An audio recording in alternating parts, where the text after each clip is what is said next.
Après avoir tenu des chroniques hilarantes voire même parfois gênantes dans le Petit Journal puis dans Quotidien, Panayotis Pasco avait décidé de s'émanciper avec son Seul sur scène presque, qu'il a joué partout en France. Il refait de nouveau parler de lui avec la sortie de son livre intitulé La prochaine fois que tu mordras la poussière, édition Stock.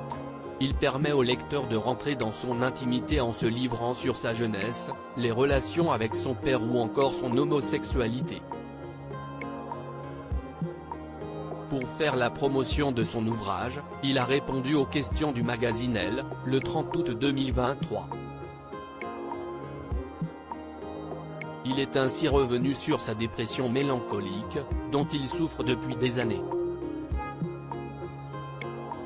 Un mal qui l'empêche d'être heureux et qui l'a poussé à une tentative de suicide. La dépression mélancolique, ce sont des phases dépressives très intenses où rien n'a d'intérêt et où le futur est forcément noir. Continuer à vivre avec soi-même alors qu'on croit être un monstre, si est terrifiant.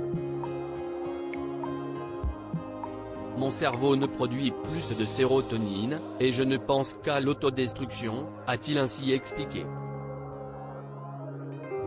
Il y a seulement 6 mois, il était au bord du gouffre.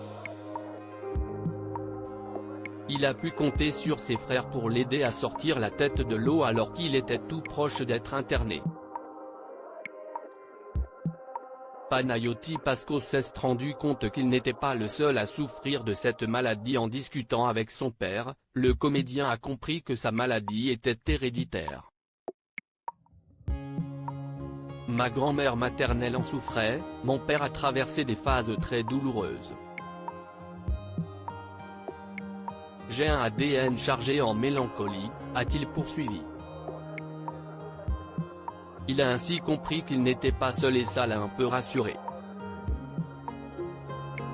Aujourd'hui, même s'il ne ressent pas le bonheur de la même manière que tout le monde, il a assuré avoir des moments de plénitude.